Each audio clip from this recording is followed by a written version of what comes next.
Muy buenas noches, amigos. Estamos nuevamente con una edición de su programa Conversando con el Perú, programa que se transmite por PBO Radio 91.9 FM, la radio con fe, en coproducción con la Coordinadora Republicana. En esta oportunidad no contamos con la asistencia de nuestro amigo Alberto Bayac, que por razones de fuerza mayor no nos acompaña, pero en su lugar tenemos la gratísima compañía de dos grandes amigos, Luciano Reborero, director del portal La Abeja, y de Hugo Guerra, un conocido nuestro, con los cuales vamos a hablar de los problemas más importantes de la realidad nacional y de la situación internacional que hoy también conmueve al mundo. Vamos a empezar este programa entonces hablando primero de algunas cuestiones locales, para luego en la segunda parte del mismo conversar sobre la situación que está preocupando a todo el orbe. Lo que ha sucedido tiene que ver en esta semana con estas contradicciones que se vienen operando en la sociedad relativas a la dificultad que tiene este gobierno para poder asumir la jefatura y la dirección política del país, situación que, por cierto, demuestra una profunda incapacidad no solamente del presidente Castillo, sino de los equipos que con él colaboran. Esto está trayendo una gran zozobra a todo el territorio, a todo el país, provoca una desilusión profunda, y es por eso entonces de que las tensiones, en lugar de aplacarse luego del nombramiento del gabinete presidido por Aníbal Torres, parecen recrudecerse e incrementarse. Hay una tensión muy fuerte entre los poderes del Estado y la sensación de que vamos hacia una situación muy grave. Cada vez gana mayor conciencia entre la población. Entre estos hechos, un grupo de ciudadanos, entre la cual nos encontramos acá, hemos presentado una denuncia constitucional contra el presidente Castillo a propósito de las declaraciones que él hiciera ante la CNN en esta famosa entrevista con Fernando del Rincón. Ahí él anunció que iba a propiciar, iba a garantizar, iba a poner en marcha un mecanismo para darle mar soberano a Bolivia, y que esto lo iba a hacer además a través de una consulta popular. Frente a esta declaración, que a juicio nuestro era muy importante, preparamos conjuntamente con Hugo Guerra, Lourdes Flores, Fernán Altuve, Francisco Tudela y Alfredo Viñolo una denuncia constitucional para que sea el Congreso de la República la entidad encargada de llevar a cabo la investigación, tomar conocimiento y luego ver qué tipo de sanción aplicaba por lo que nosotros consideramos la Comisión Conjunta de Infracciones Constitucionales y probablemente el delito de traición a la patria. Esta acción se presentó los primeros días del mes de febrero y bueno, dentro del proceso natural en el Congreso fue, digamos, conocida, y esta semana debió votarse en el seno de la comisión, de la subcomisión de acusaciones constitucionales, un informe que hiciera una evaluación de la admisibilidad y la procedencia de esta denuncia, como paso previo a que la comisión permanente determine si se va a llevar a cabo la investigación, estableciendo un plazo para ello y nombrando a un congresista en calidad de delegado para que organice esta tarea. Lamentablemente, este viernes que debió llevarse a cabo la sesión correspondiente, no hubo el quórum correspondiente y por lo tanto la reunión se frustró. Y eso ha causado preocupación en toda la ciudadanía, porque sería muy malo que algunos sectores dentro del Congreso pretendan camotear su responsabilidad no asistiendo, dando largas, escondiendo el expediente, en lugar de enfrentarlo como corresponde, de acuerdo a su responsabilidad, determinando si hay razones o no para darle curso, haciendo la investigación y finalmente imponiendo las sanciones que salgan de esa investigación. Entonces, en torno a eso es que se ha producido esta situación que genera zozobra. Yo quería primero preguntarte a ti, Hugo Guerra, cuál es tu opinión al respecto, y luego a ti, Luciano, para que puedas comentar sobre esto, si podemos esperar del Congreso de la República la tarea de asumir su responsabilidad, representar a todos los peruanos y en consecuencia poder darle curso a esta denuncia que, como veremos en el curso de esta conversación, tiene un conjunto de temas interesantes que deben salir a la luz y que por ninguna razón debieran dejarse de lado, sobre todo con argumentos formalistas y, peor aún, con artimañas leguleyas, como eso de esconder el expediente o simplemente no asistir a las reuniones donde se son convocados. Bueno, Hugo, tú primero. Sí, yo creo que es importante, para ubicar a nuestros amigos que nos ven y nos escuchan, recordar que esta es una denuncia constitucional respecto a dos extremos en los que ha incurrido el señor Pedro Castillo. El primero, ha infringido numerosos dispositivos constitucionales al poner en riesgo la integridad nacional. Es decir, como un acto unilateral y propio, ha ofrecido una cesión soberana a Bolivia para salir al mar por territorio peruano. Esto contraviene todos los principios jurídicos, constitucionales, pero además lo pone frente a una situación muy grave. Hacerlo siendo jefe del Estado, que encarna además a la nación y que es jefe supremo de las Fuerzas Armadas y encima responsable de la política exterior, lo somete a la posibilidad de haber cometido un delito de traición a la patria, lo cual es gravísimo. Esta materia la presentamos, como bien lo has mencionado, Ángel, 6 ciudadanos de a pie. 6 ciudadanos que tenemos todo el derecho, de acuerdo a la Constitución y de acuerdo al artículo 89 del reglamento del Congreso, porque todo peruano, por naturaleza, se tiene que sentir y es objetivamente agraviado por los actos del poder, ¿cierto? Por lo tanto, las razones para que la denuncia sea admisible están. Sin embargo, por los formulismos propios y por la miopía en la calificación técnica que puede hacer la subcomisión de acusaciones constitucionales, ha sido muy importante que esta denuncia la hagan suya 2 miembros natos del Congreso. Uno, la congresista Norma Yarro, y otro, el almirante José Cueto. Con lo cual, ya la admisión no está en materia de debate.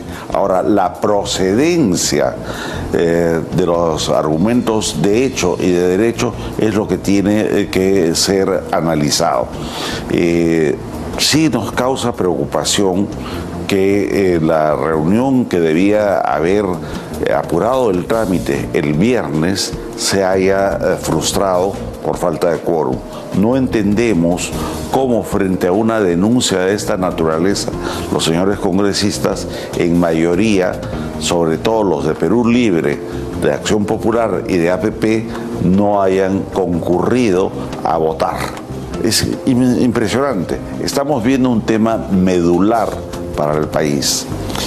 De todas maneras, la parte práctica nos dice, la denuncia sigue en pie, porque ya está hecha suya por 2 congresistas, sigue en pie porque además, como ciudadanos, tenemos derecho, y esperemos que el lunes se reúna. Entiendo que a las 4 de la tarde se ha convocado a la subcomisión para iniciar el proceso de calificación final, ¿no? Bien, aquí la pregunta que quiero compartir contigo es la siguiente. Estamos ante un tema muy importante, porque no solamente se trata ya de deshacernos de Castillo, como mucha gente podría entender, sino yo creo que es interesante para el país entero que se conozca qué hay detrás de estas declaraciones. Porque en este caso concreto, Castillo no ha dicho una sandez más como de las que ya estamos acostumbrados, sino ha dicho un tema importante porque no ha nacido de su propia cosecha, sino es parte de una política internacional de todos los que adscriben al comunismo, al neocomunismo y que están agrupados en el Foro de Sao Paulo. En consecuencia, el perder la oportunidad, ¿qué te parece?, de conocer cuáles son los entretelones, qué se está trabajando, qué está haciendo la Cancillería, cuáles son las conversaciones de nuestro embajador allá en Bolivia para hacer realidad esta promesa, esta declaración que ha hecho el señor Castillo. Hace tiempo que este tema, Ángel, se viene trabajando de esa forma, ¿no? El hecho de las naciones pluriculturales, esta intención de casi secesionista en el sur del Perú de formar el MAS y hablar de la nación aymara. ¿Qué cosa es el MAS? El Movimiento al Socialismo, el partido de Evo Morales. En Bolivia. En Bolivia, que ahora resulta que tiene una sede en el Cusco. O sea, lo quieren trasladar al Perú. Se está trasladando al Perú. Y curiosamente Bolivia, que era, digamos, un país muy relegado en la geopolítica sudamericana, se ha convertido en una punta de lanza en la región sur del Foro de Sao Paulo para introducir esta batalla cultural, ¿no?, que tiene que ver con el neomarxismo, de dividir a los pueblos en etnias, ¿no? Ya sabemos que el marxismo hoy en día busca los pequeños conflictos para exacerbarlos y convertirlos en su caballito de batalla, ¿no? Entonces tenemos el tema del género, el tema femenino y también el tema de las etnias o los temas culturales. En el Ecuador, recordemos que hace un par de años hubo una tremenda revuelta con los grupos indígenas, ¿no? Ese fue un ensayo. Y no sería nada raro que detrás de esta permanente vocación de poner en juego la soberanía nacional que tiene Pedro Castillo, haya también un ingrediente ideológico de fondo que tenga que ver con este planteamiento de la búsqueda de consolidar los pueblos originarios y ir fragmentando, ¿no? De esta fragmentación van sacando a río revuelto, ganancias pescadores, van sacando siempre beneficios estos grupos extremistas del Foro de Sao Paulo, del Grupo de Puebla, y que está dentro de su agenda internacional, ¿no?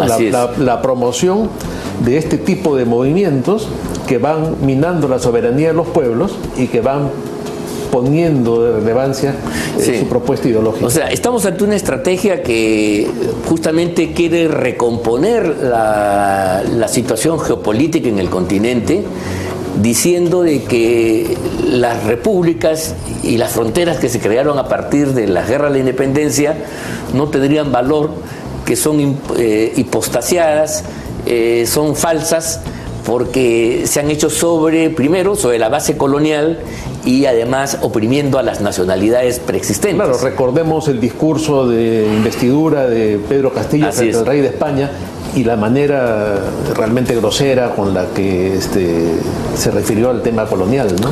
Pero eso es una idea que a ellos los lleva, por ejemplo, a plantear de que la República, o sea, la República Bicentenaria nuestra que hemos celebrado, es algo artificial y falso, vaciado de contenido. Ahí hay un problema mucho mayor, ¿no?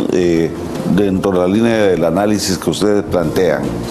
A ver, el socialismo del siglo XXI es una ideología trabajada científicamente, no es una improvisación.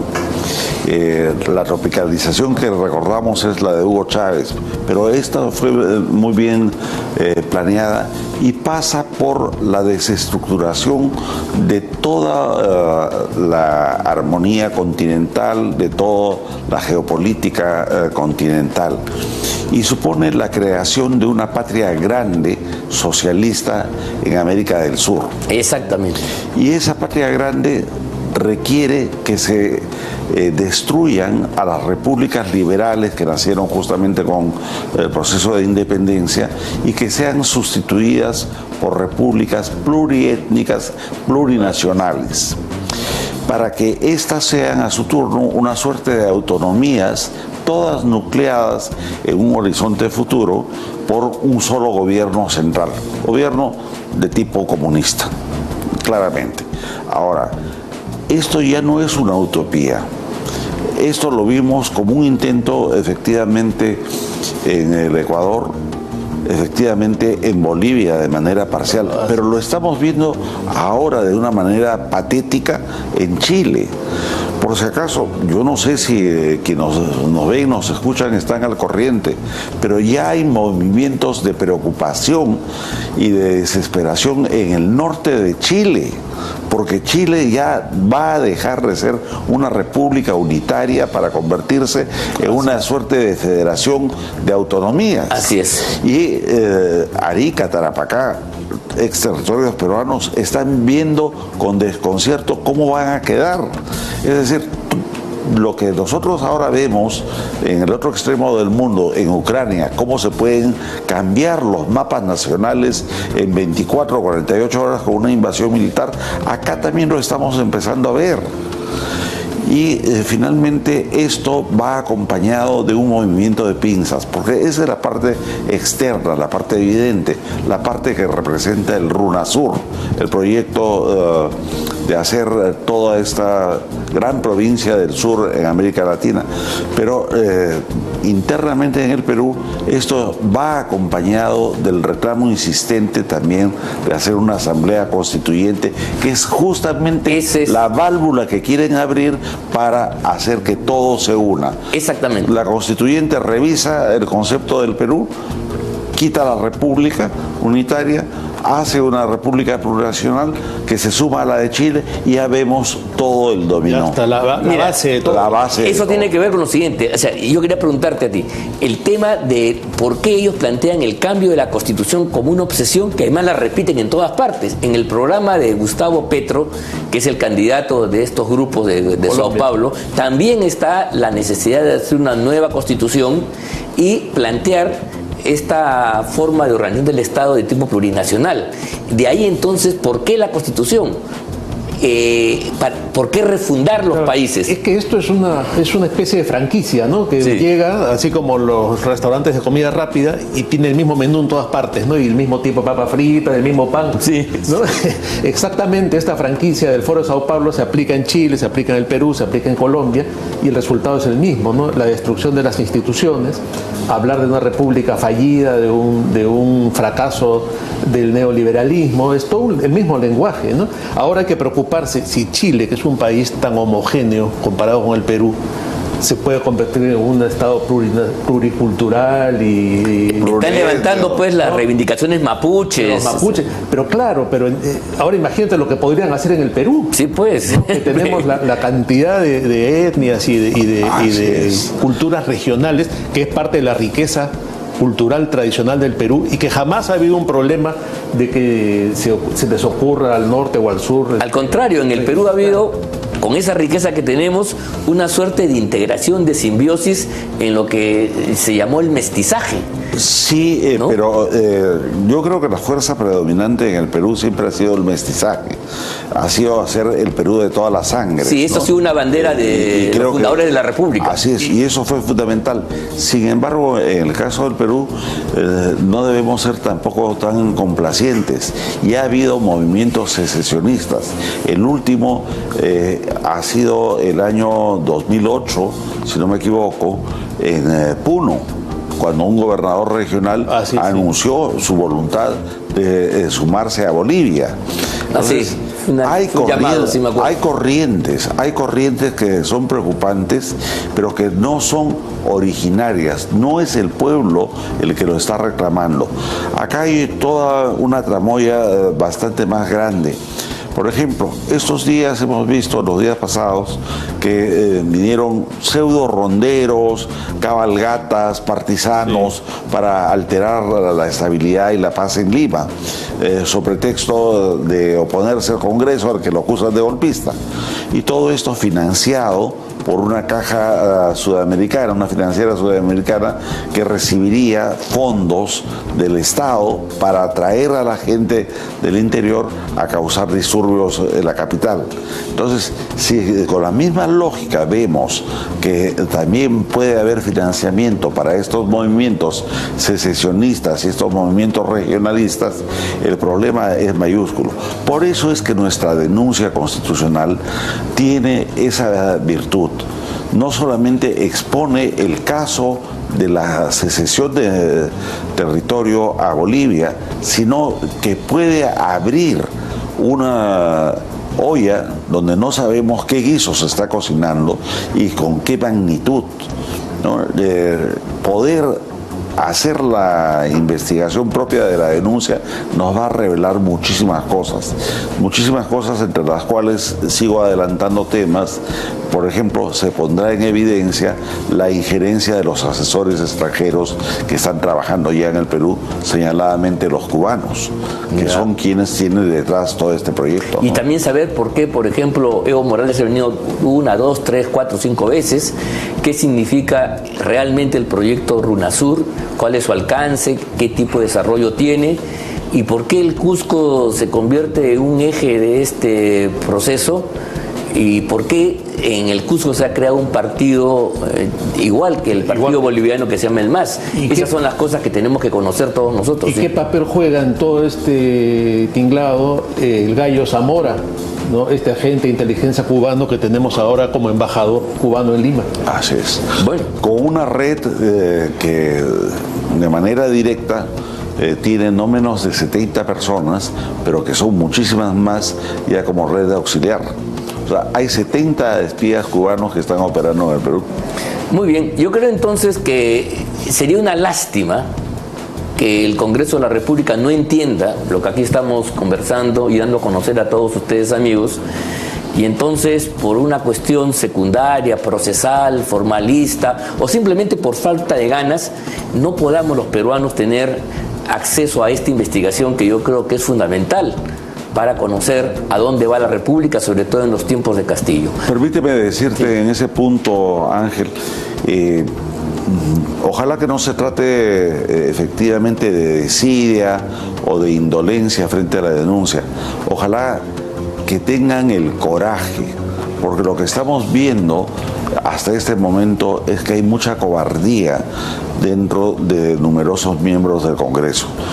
Y así como valoramos la adhesión a la denuncia hay que saludar eso. de Norma Yarro y del almirante Cueto, nos preocupa la falta de entereza, de integridad y la terrible cobardía de muchos congresistas que no se atreven, no digo a sancionar, porque aquí no hay que sancionar todavía, no hay nada que hacer, pero a investigar. No puede ser posible que no nos hierva la sangre, bueno, por lo menos los que somos de familia de fundadores del Perú, nos hierve la sangre cuando nos dicen que nuestro territorio puede ser dividido, escindido. ¿Cómo es posible que señores congresistas no piensen en la unidad nacional ante todo, ¿no? Sí, no, eso es grave. Bueno, ese es un tema. Bueno, yo quería ya concluir con este asunto, con este tema, y plantearles un poco para ya verlo en la segunda etapa, pero decir cuál es el curso de los acontecimientos. En los próximos días el gabinete del señor Torres, que ya tiene una serie de problemas antes de ir a exponer su plan de gobierno y recabar la cuestión de confianza, el voto de confianza, ¿qué va a pasar ahí? Y segundo lugar, tengo la sensación de que la próxima semana, o sea, comienzos de marzo, la coyuntura política se va a enriquecer porque ya hay anunciada para el sábado 5 una gran marcha que sería el punto de inicio de un nuevo ciclo de movilizaciones populares y de ganar el espacio público para expresar desde la propia ciudadanía el rechazo a lo que viene pasando. Ayer un amigo me preguntaba por la paciencia de la gente, hasta cuándo la gente va a soportar estas cosas, y yo le respondí justamente de que el permitir que las plazas públicas y las calles sean nuevamente ganadas por la gente, por el ciudadano de a pie, que además es gente que, incluso aquellos que votaron por Castillo, pero que hoy día deben estar profundamente decepcionados por el curso de las cosas, puedan manifestar y darle a la coyuntura política un calor, un matiz, una coloratura especialmente importante. ¿No te parece? Sí, no, sin duda, la primera etapa de protestas marcó un hito, ¿no? Un hito incluso en la historia política, porque no se veía que los sectores democráticos que van del centro a la derecha, por decirlo en esa convención, no participaban, pues. Tomen la calle algún día, ¿no? La calle era un monopolio y un monopolio de las izquierdas. Entonces el hecho de haber tenido esas manifestaciones y esas protestas marcan un hito y cambian el escenario político peruano. Entonces es muy importante que se retome esta práctica y ojalá que sea en forma masiva, ojalá que sea una forma realmente masiva que permita darle un mensaje al gobierno de que no está en una cancha vacía, ¿no? Volvemos con este tema luego de hacer un corte comercial para darle paso a nuestros auspiciadores. Hasta un momento, estimados amigos.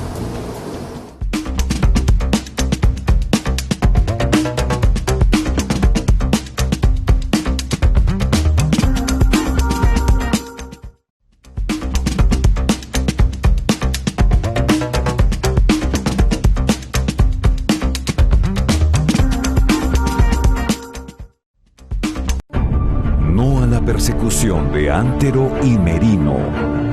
Habla Juan Villarán. El presidente Merino de Lama, al igual que su gabinete y por supuesto incluyendo al premier, el señor Antero Flores Arauz, fueron un gobierno constitucional y no de facto, de la misma manera en que lo fue Vizcarra al reemplazar al presidente Kuczynski o Sagasti al reemplazar al presidente Merino de Lama. Muchos están diciendo que fue de facto. No fue de facto, fue constitucional, aprobado por el Congreso y resuelto por el Congreso. Respecto a las manifestaciones que ocurrieron en días previos a su vacancia o que ocasionaron su vacancia, es bueno señalar que la fiscal de la Nación ha acusado al presidente Merino de Lama, al señor Antero Flores Arauz y al general director de la Policía Nacional. Esto para mí constituye un prevaricato, es un abuso de autoridad por lo siguiente: la Policía Nacional obedece a su ley orgánica, a su reglamento, a sus normas y a sus protocolos, y normalmente la Policía Nacional en una manifestación está en inferioridad numérica respecto a los manifestantes y debe de defender el orden público, la propiedad y a las personas. Cuando son atacados, como lo fueron porque hay videos de ello, la Policía Nacional utiliza su equipamiento que le da la nación, y esto incluye armas de fuego. Las armas de fuego no fueron utilizadas, pero sí fueron utilizados gases lacrimógenos. Y en algunas ocasiones, de haber sido el caso, si son atacados con armas de igual proporción, como son estas bombardas de flagrantes, porque también producen daños letales, ¿no? Tienen que utilizar escopetas de retrocarga con perdigones, pero las escopetas de retrocarga con perdigones no disparan canicas, como se atribuye la muerte de los señores Inti y Bryan. Más bien, ello puede haber sido producto del estallido de una bombarda cercana a ellos, que sí les pudo haber ocasionado la muerte. En todo caso, estas manifestaciones que comenzaron con buen pie por jóvenes altruistas que querían de alguna manera defender su opinión, fueron infiltradas por elementos que utilizaron todo tipo de elementos letales: armas punzocortantes, carretillas incendiadas, bombardas de flagrantes, etc. Entonces es muy importante saber que lo que está ocurriendo con el Ministerio Público es un abuso de autoridad, y en algún momento la fiscal de la Nación, la señora Zoraida Ábalos, deberá de responder en algún momento, porque esto para mí es un prevaricato, es un abuso de autoridad y un hostigamiento a cualquier persona que, poniendo la situación al revés, podría protestar legítimamente contra un orden establecido. Así que realmente los culpables no son ellos, los culpables fueron otros, y eso es lo que hay que establecer y dejar claramente establecido. Muchas gracias.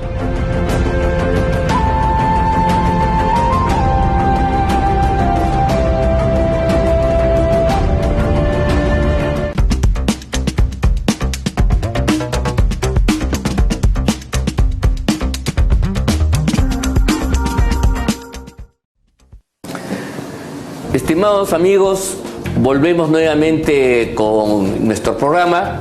Estábamos hablando antes de la pausa de la situación en la coyuntura nacional. Veíamos cómo el gabinete nuevo que ha sido formado recientemente, presidido por el jurista, por el abogado Aníbal Torres, no termina de asentarse, ya empieza a dar algunos trompicones. Hay inclusive algunas amenazas que han sido conjuradas en parte, pero en fin, eso se tiene como desenlace el día en que comparezca ante el Congreso para exponer el plan de gobierno y para solicitar la correspondiente confianza. Pero, ¿cómo ves tú la situación en estos días que, lejos de amainar las preocupaciones, el ánimo desasegado de la gente, parece que al contrario se vuelve cada vez más crispado? Sí, yo creo que estamos entrando inevitablemente en la fase final del gobierno de Pedro Castillo. Ajá. Y creo que es la fase final porque ya el país ha caído en el caos administrativo y gubernamental en el peor sentido del término. Todos los días se repiten las denuncias de corrupción, las denuncias sobre incapacidad para generar políticas públicas y los desencantados, los caviares que salieron de los gabinetes previos, nos han contado quién es realmente Castillo, un tipo improvisado, un tipo que se ha quedado ilusionado con el poder que tiene, pero que es incapaz de ejercerlo de una manera coherente y que está rodeado además por una serie de círculos de poder muy cercanos a él que no son los constitucionales. Castillo no gobierna con el gabinete, Castillo gobierna con grupos en las sombras. Ahora, frente a eso, el país está también encabritado de una manera muy profunda porque la economía no se compone. Los indicadores macroeconómicos que nos dicen que el país está bien y todo, no se traducen en el bolsillo. No, pues.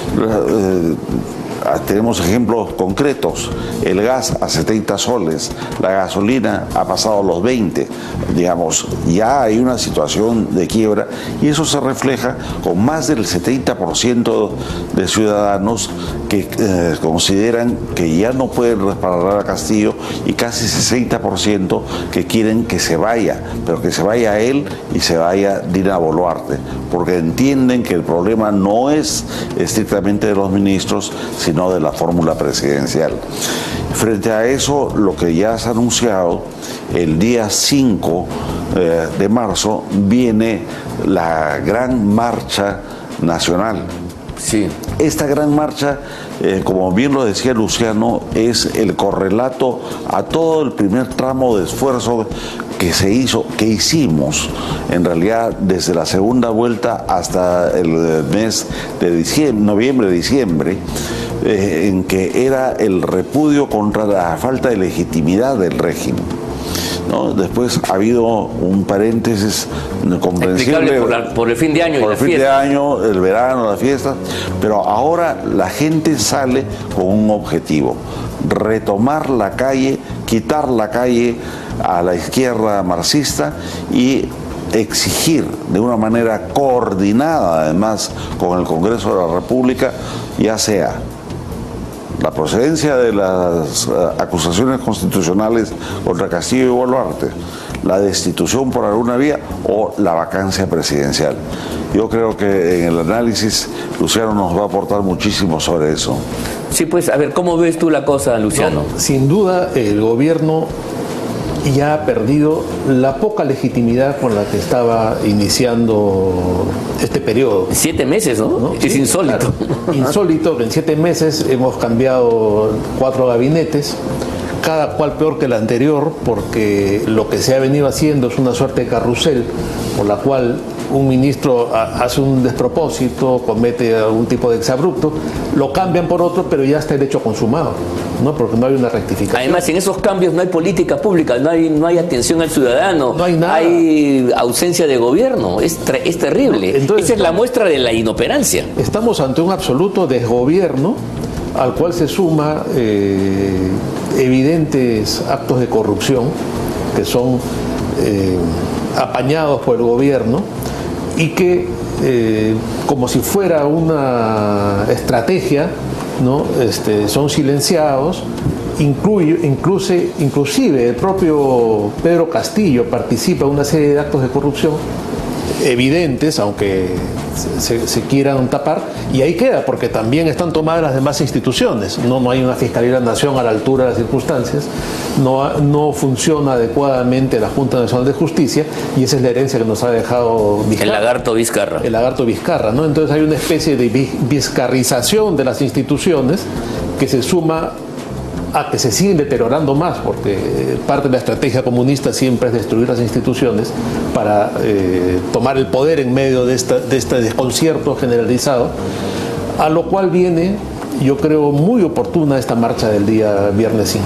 Sí, sin duda va a ser una gran manifestación ciudadana. O sábado. Yo creo que va a ser contundente, va a marcar un hito político, pero además va a ser la bajada de bandera, el llamado a la ciudadanía democrática, independientemente de su posición política, que quiere defender las libertades, los derechos, el estado de cosas pues que nos favorezca, la economía social de mercado, en fin, todas aquellas reivindicaciones por las cuales un pueblo busca ascender a la civilización, con un cambio, que nos la quieren negar, ¿no? Y con un cambio que me parece que va a ser muy positivo. Tenemos que ser conscientes que la primera ola de manifestaciones populares fueron de la clase media, que tenía seguramente más conciencia y más capacidad inmediata de reacción. Y fueron de personas, digamos, en un promedio de edad de 30 más, ¿cierto? Y eso ha sido muy bueno, porque sacamos a la clase media de su zona de confort. Muchos por primera vez pisaban la calle, sí, pues. Y se han hecho, digamos, decidores de su propio destino político. Eso está bien, pero ahora las nuevas marchas va a implicar tener a muchos más jóvenes en primera línea. Las vanguardias de los mayores se repliegan, y también la composición social de las marchas cada vez es más plural, cada vez más amplia, más unitaria. Y más popular también. Y más popular, pero con el contenido unitario.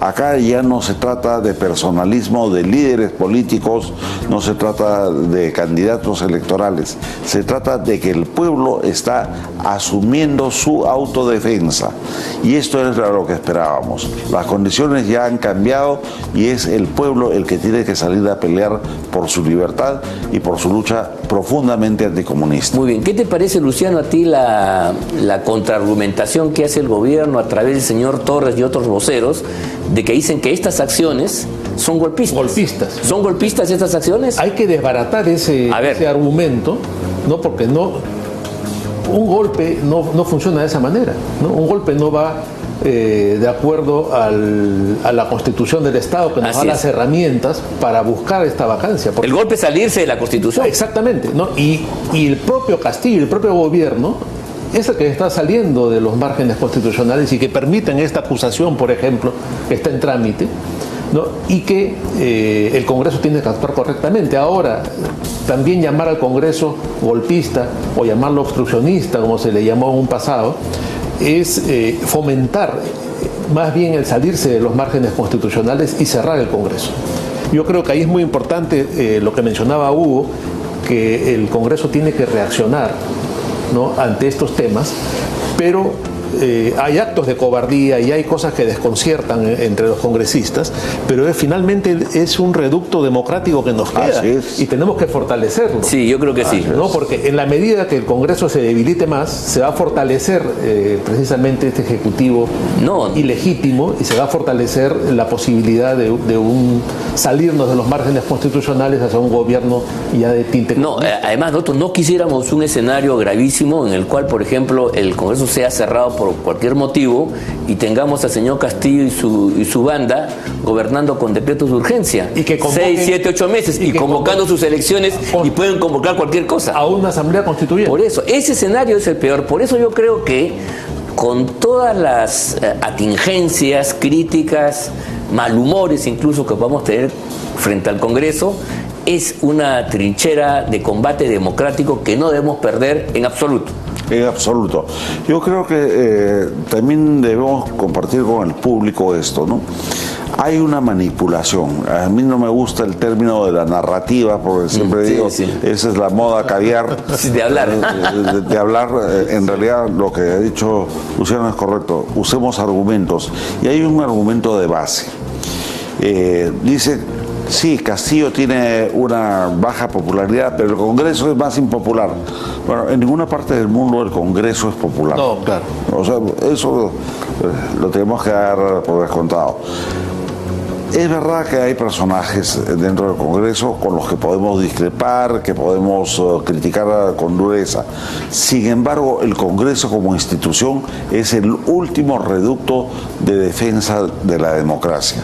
Y por lo tanto, por eso decía, es importante notar que la nueva ola de las marchas y de la protesta popular se está alineando de una manera totalmente diferente, para que sea un movimiento de pinzas entre los representantes legítimos de la nación en el Parlamento o el Congreso de la República y el pueblo, que cada vez se organiza en más colectivos populares. Eso es lo que nos da no solamente legitimidad, sino lo que nos va a dar la capacidad para oponernos a la manipulación comunista. Muy bien. Yo quería, si me permiten ustedes, pasar a otro tema. Creo que está claro, esta situación va a tener algunos desenlaces. La marcha de la próxima semana, la subsiguiente vamos a asistir a la presentación del gabinete Torres ante el Congreso. Va a solicitar la confianza y vamos a ver qué pasa. Pero hay una situación que ha venido un poco de afuera y que sin duda conmociona a todos los peruanos como conmociona al mundo. Me estoy refiriendo a la invasión de la Federación Rusa sobre un país que antes perteneció a la Unión Soviética, Ucrania. Y esto evidentemente ha puesto las cosas en tensión, ya no en el país, sino en todo el orbe. Bien. Yo quería, para empezar este análisis y la discusión, decir algunas cosas. En primer lugar, señalar que este conflicto, ya instalado en el siglo XXI, no se inscribe dentro de los parámetros de la Guerra Fría. O sea, no estamos ante una acción que se pueda reducir o comprender en términos ideológicos. Rusia ya hace muchos años abandonó el comunismo, ¿no? Putin será cualquier cosa, pero ya no es parte de esta organización y este pensamiento del Estado comunista que creó Lenin y que tenía además una vocación imperial, que buscaba desarrollar su punto de vista, su ideología, y por eso que tenía amplios sectores de influencia en Europa Oriental, en América Latina, en África y en Asia. Digamos que hoy la cosa tiene otras características. Estamos más bien ante un conjunto de conflictos de naturaleza geopolítica, de intereses de las grandes potencias de imponer sus puntos de vista en determinadas zonas. ¿Cómo ven ustedes este conflicto? Empezando por ti, mi querido Luciano. Ahora, hay que hacer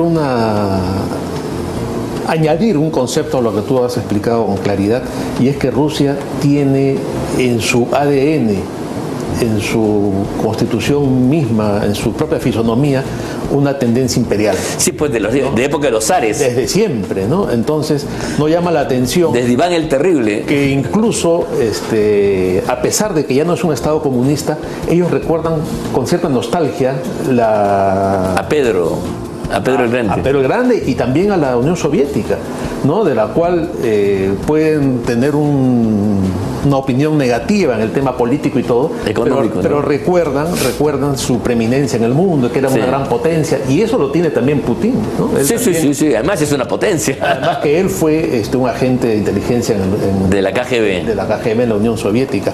Y por otro lado, hay que recordar, porque también está en el sustrato de este conflicto, el tema histórico, y es la muy antigua enemistad de los ucranianos con los rusos, ¿no? No olvidemos que han sido sometidos a una masacre terrible, ¿no? Cuando Stalin los bloquea y mueren de hambre. Hay una hambruna, hay un genocidio, en verdad. Un genocidio, mata millones de personas de hambre, ¿no? Porque bloquea las entregas de comida, toman las granjas. Esto es recordado como el Holodomor Holomodor o Holomodor, Sí. no sé cómo lo pronuncian ellos. Homolodor, ¿no es cierto? Y entonces eso está también detrás de todo este asunto. Ahora, por supuesto, ya estamos en el siglo XXI y esto queda como un sustrato, un fondo histórico que no hay que perder de vista, porque permite también entender parte de esto y permite entender por qué motivo es que en Ucrania hay estos pueblos que hablan ruso y que se identifican con Rusia, porque fueron sembrados durante la Unión Soviética ahí. Sí, pues. ¿No? Fueron sembrados para sovietizar a los ucranianos, que siempre resistieron de alguna manera, porque, bueno, y ahora ellos quieren irse a la OTAN, quieren estar en Occidente, y eso es el tema de fondo que no quiere permitir Putin, es el avance de la OTAN hacia el oriente. Hacia sus fronteras, claro. Sí. De una manera dolorosa, haré un paréntesis chiquito. El Homolodor afectó a mi familia justamente en la zona de Polonia, Ucrania. Familia paterna. A ver, cuéntanos. Sí, mis ancestros, en parte por mi abuela materna, vienen de esa zona. Y lo que ustedes dicen es verdad. Hay razones étnicas, hay razones culturales, razones históricas de hace más de 1200 años que diferencian a lo que fue en realidad el origen de Rusia, porque Rusia se origina en Ucrania. Sí, en Kiev. En Kiev, y después se expande hacia el este, hacia Moscú. Pero ya entrando de lleno al problema actual, tenemos que verlo desde el derecho internacional, que es mi especialidad, y yo diría que, como ha sido explicado por ilustres profesores, esta es la primera guerra en la que se rompe todo el principio de no agresión establecido después de la Segunda Guerra Mundial. Hasta el año 91, cuando se dio la invasión a Irak, todavía se pedía una suerte de autorización a Naciones Unidas para ingresar. Después hubo intervenciones puntuales de Estados Unidos y de los aliados occidentales, por ejemplo en Libia, en el norte de África también. Pero ninguna guerra ha sido tan descarada en su provocación y en su acción inicial como esta de Putin, ¿no? Que donde simplemente dicen, por mí, ante los intereses de la Federación Rusa, damos la invasión. Entonces, Putin no solamente está rompiendo con un principio que se llama jus cogens, de lo que está prohibido en el derecho internacional, sino que ahora va a tener que asumir su responsabilidad ante la Corte Penal Internacional, porque lo que ha hecho es una guerra de agresión que ya estaba erradicada, por lo menos sobre el papel, en todo el mundo. Esto es gravísimo. Ahora, ¿cuáles van a ser las repercusiones? En un lado, las geopolíticas, porque cambia todo el teatro de acciones de Euroasia, pero también en el punto de vista estrictamente legal, cambia la razón de ser. Los abogados vamos a tener que meternos a un curso de inmersión para entender una nueva realidad que podría ser la nueva realidad de las potencias desreguladas de cara a lo que puede en cualquier momento desembocar nada menos que una tercera guerra mundial.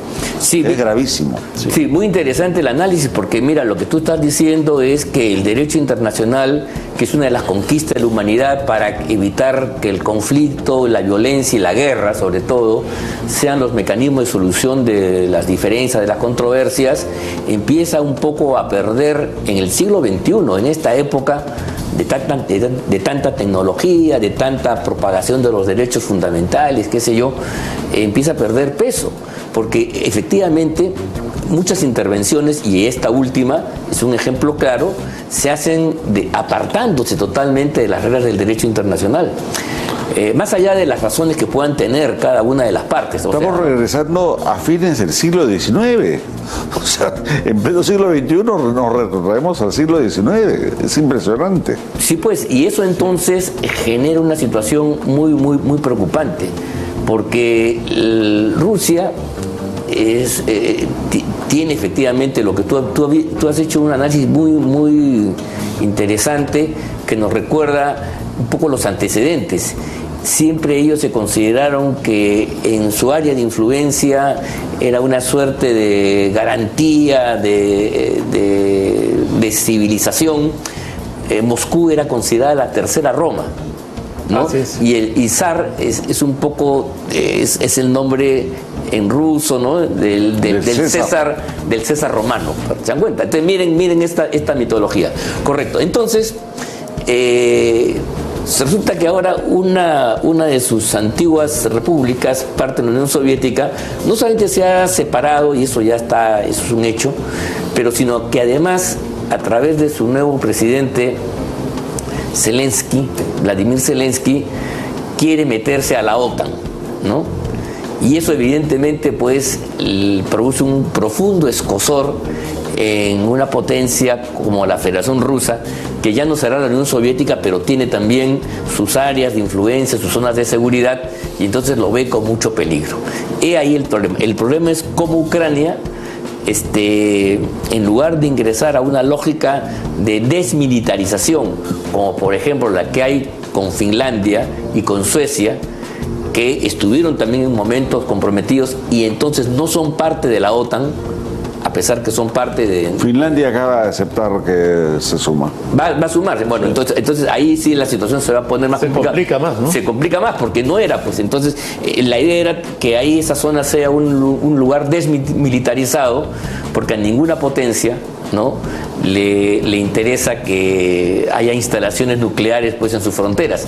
Esa fue la razón porque a comienzos de la década del 60 casi el mundo asomó al espectro de una guerra mundial, en la medida de que la Unión Soviética quiso poner instalaciones militares y misiles en Cuba, a 90 millas de Estados Unidos. ¿Se acuerdan ustedes? Claro, que es más o menos, se puede hacer un paralelo entre ambas. Y otra cosa, sin ánimo de justificar para nada la agresión rusa, hay que recordar que cuando cae la Unión Soviética hay un compromiso de que la OTAN no iba a avanzar más allá. Así es. ¿No? Y en ese sentido, Occidente no ha cumplido con esto, ¿no? Y ahí hay un tema que se puede analizar desde varios puntos de vista, pero que está. Y por otro lado, que yo creo que es un tema interesante a ver, es el nuevo papel que puede tomar China aprovechando esta situación. No olvidemos que China es un aliado no formal, pero es un aliado de los rusos, y por otro lado la debilidad de los Estados Unidos con Biden, que es terrible. Que es terrible, ¿no? Ya lo demostró en Afganistán, un retiro que fue un desastre, ¿no? Ahora, ustedes comprenderán que todos estos grandes hechos de las potencias marcan precedentes, y esos precedentes tienen que ser claramente precisados y acotados por la política exterior, en el caso nuestro, de nuestra Cancillería. Los comunicados que tímidamente se soltaron desde Torre Tagle no son condenatorios como debieran del uso de la violencia por parte de la Federación Rusa. Yo entiendo que podemos tener mucho cuidado porque nuestra matriz aeronáutica militar es de origen ruso, pero eso no inhibe a que nuestro pronunciamiento de derecho debió haber sido mucho más radical. Sobre todo porque piensen ustedes en los precedentes. Se abre la puerta para situaciones absolutamente inciertas. Veíamos hace un rato, tratando de juntar los temas, la posibilidad de la recomposición territorial en América Latina y en nuestro propio país. ¿Qué pasaría? Lo pongo como una hipótesis negada, y quiera Dios que jamás se dé, pero si Chile quisiera hacer uso de la fuerza y tener una zona de protección en su frontera norte, o el Perú quisiera tener una zona de protección en su frontera sur. Es decir, ya la sacralidad de los tratados y del principio de no intervención y del principio de no beligerancia se está rompiendo. El precedente es gravísimo. Por lo general, en temas de geopolítica y de derecho internacional, las consecuencias no se ven de inmediato, son de mediano y largo plazos. Y acá creo que el gobierno de Pedro Castillo debería a título personal él quedarse callado, pero la Cancillería debiera asumir un rol más activo, ¿no? Mucho más activo, pero sobre todo mucho más principista en la condenación de lo que sin lugar a dudas ha sido pues un acto salvaje de parte de la Federación Rusa, ¿no? Bien, el tiempo nos ha ganado, mira, nos hemos quedado con una serie de preguntas, esto se seguirá analizando, vamos a ver cómo transcurren las próximas horas. Si este conflicto se prolonga, puede escalar. Las medidas económicas son sumamente duras y si bien van a golpear a la Federación Rusa, también van a generar un trastorno grave en la economía mundial. Es increíble que en el siglo XXI, 20 años después, ¿no? 30 años después, perdón, de que se anunciara el fin de la historia, ¿se acuerdan ese famoso documento de Fukuyama? Tengamos una vuelta a la misma con las tensiones que estamos generando. Pero ya no podemos avanzar más. Yo les quiero agradecer a ustedes dos su presencia. Ha sido muy grato, ilustrativo poder hablar tanto de los temas nacionales como de los temas que alcanzan el ámbito mundial. Yo quería despedirme de todos ustedes, amigos que nos están escuchando en su programa Conversando por el Perú, que se transmite, como saben todos ustedes, por PBO Radio 91.9 FM, la radio con fe, en coordinación con la Coordinadora Republicana, y agradeciéndoles su asistencia, su presencia. Nos despedimos hasta la próxima semana. Muchas gracias.